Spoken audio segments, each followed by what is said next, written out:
WWE truly has some shocking plans for Tiffany Stratton lined up, which is a good thing. As a Tiffany Stratton fan and supporter, when I saw the news, well, I got a little excited because this is good for her. This is good for her career and her championship reign, if you will.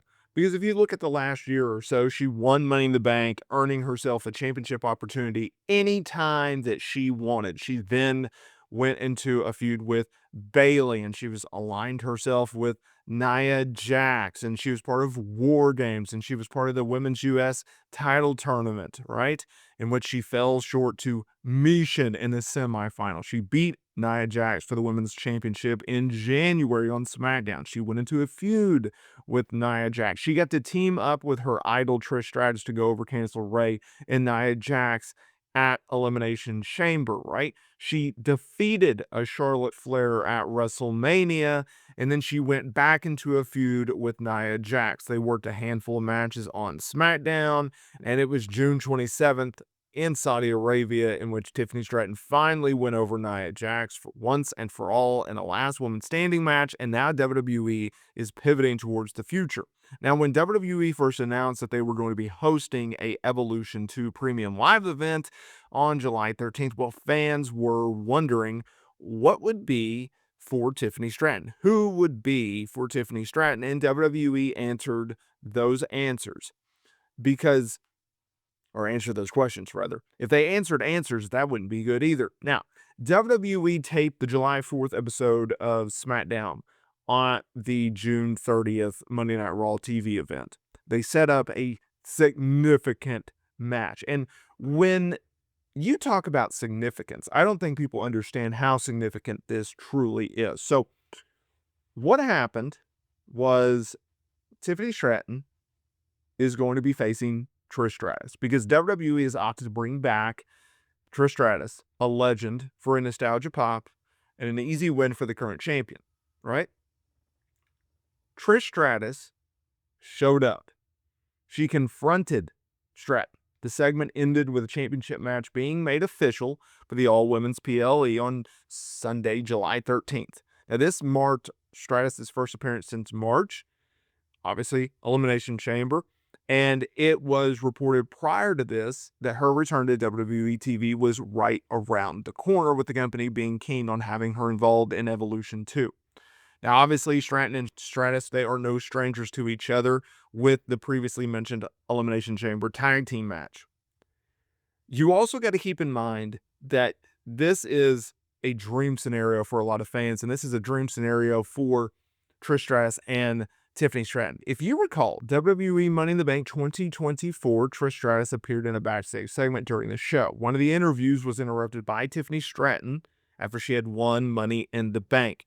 Stratus gave Stratton some advice as she warned her not to get too arrogant, okay? Now, coming out of that show, Stratton was asked about whether or not she was ready to face Stratton at the post-show press conference and whether or not she had what it took to beat her. And this is what she would say.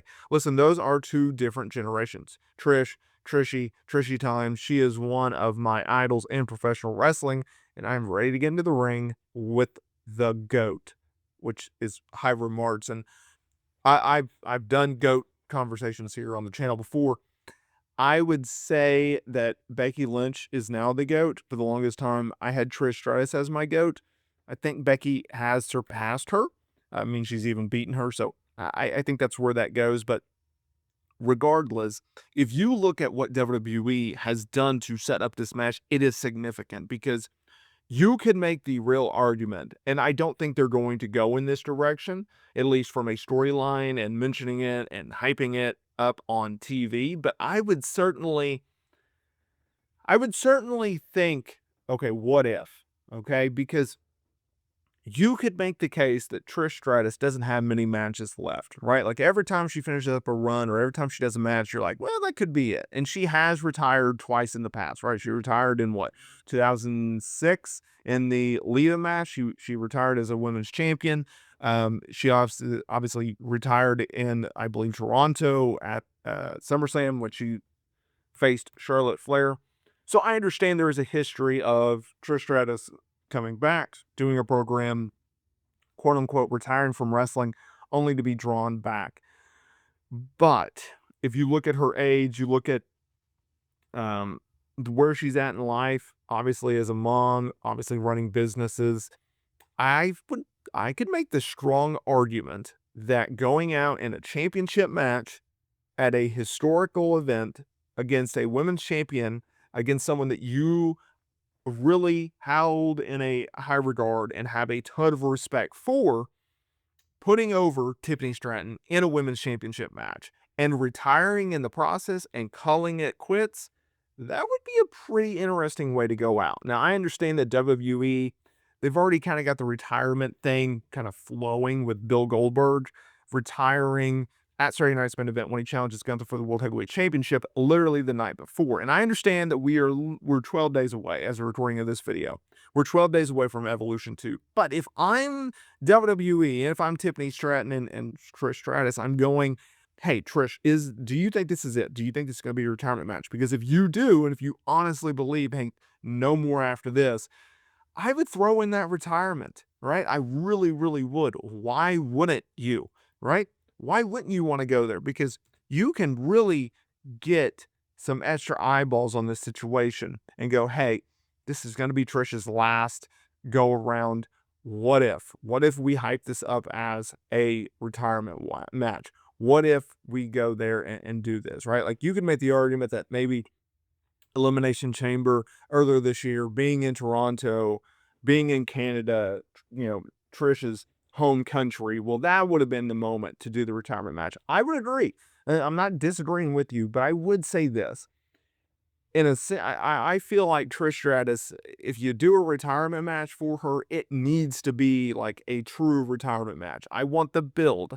I want it to be a singles match. Ideally, I want it to be against a big name opponent, maybe even for a championship. Well, you may not get necessarily the perfect time and place, but you definitely get the opponent in Tiffany Stratton. You get a singles championship match. You get it against a top star and a star that's only going to become a bigger name in this company. That's Tiffany Stratton. She is going to be a big time star in WWE. You just got to give her a little bit more time, right? She hasn't even hit her prime. She hasn't even hit her stride yet. Give her some time to bake, some cook, and get things going. And I think Tiffany Stratton is going to be a huge, huge star for WWE within the next 2 years or so, depending on how they book her. But I mean, obviously, since her arrival in NXT, obviously, since her arrival on the main roster, WWE has done some big time things with her. Former NXT Women's Champion, Money in the Bank, obviously Women's Champion now. She's beaten freaking Charlotte Flair at WrestleMania, something in which no one thought was actually going to happen. So if you look at it from that standpoint, WWE is clearly behind her and want big things out of her. So I would say it's not a far-fetched to go, hey, let's make this a retirement match. Something to keep an eye out on. Like I said, they got 2 weeks to build it, and we'll see what ends up happening.